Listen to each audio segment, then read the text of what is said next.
Le gant de Michael Jackson. Combien pourrait-il valoir dans un prêteur sur gage? Cet homme se rend au prêteur sur gage. Et le propriétaire Uzi l'a trouvé plutôt étrange. Aujourd'hui, cet homme apporte un trésor particulier.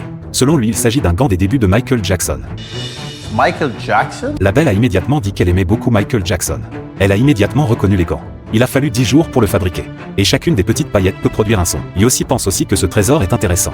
Alors il commence par demander son origine. L'homme a affirmé que Michael Jackson le lui avait offert il y a des années. En 2004, il a eu la chance de participer à un dîner de gala, auquel Michael Jackson et Elizabeth Taylor assistaient également. À ce moment-là, ce gant était sur la main de Michael. Étant un grand fan, il est allé lui parler et avait finalement persuadé Michael de lui donner le gant. Il l'a très bien conservé toutes ces années. Yossi ne comprend pas. Pourquoi vendre quelque chose qu'il chérissait tant? L'homme dit qu'il a vécu à Beverly Hills pendant de nombreuses années et qu'il connaît beaucoup de stars. Il a donc l'intention de le vendre pour ouvrir un musée, qui s'appellerait le musée du cinéma de Californie du Sud. C'est son rêve. La belle trouve cette idée géniale.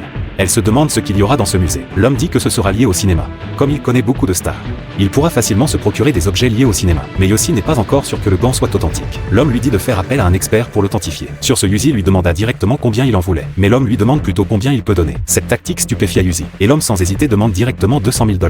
Ce prix stupéfie Yossi. Tu plaisantes? L'homme dit qu'il n'a pas fait d'erreur. C'est bien 200 000 $. Dans ce cas, Uzi a immédiatement riposté en proposant 80 000 $. Cette fois, c'est l'homme qui est stupéfait. Il ne peut certainement pas accepter ce prix. Son prix minimum est de 100 000 $.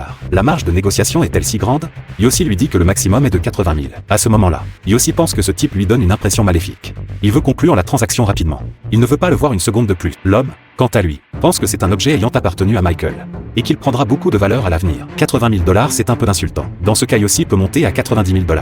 Mais l'homme n'est toujours pas satisfait, car son prix minimum est de 100 000 $. Si c'est moins que ça, pas de transaction. À ce moment-là, Uzi accepta brusquement 100 000 $. Cette décision laissa tout le monde complètement perplexe. Le reste fut laissé à la charmante dame. Uzi s'empressa de partir. Il ne veut vraiment pas rester une seconde de plus. Même la charmante dame n'en croyait pas ses yeux. Pensez-vous que ce gant vaut 100 000 $? Qui en voudrait?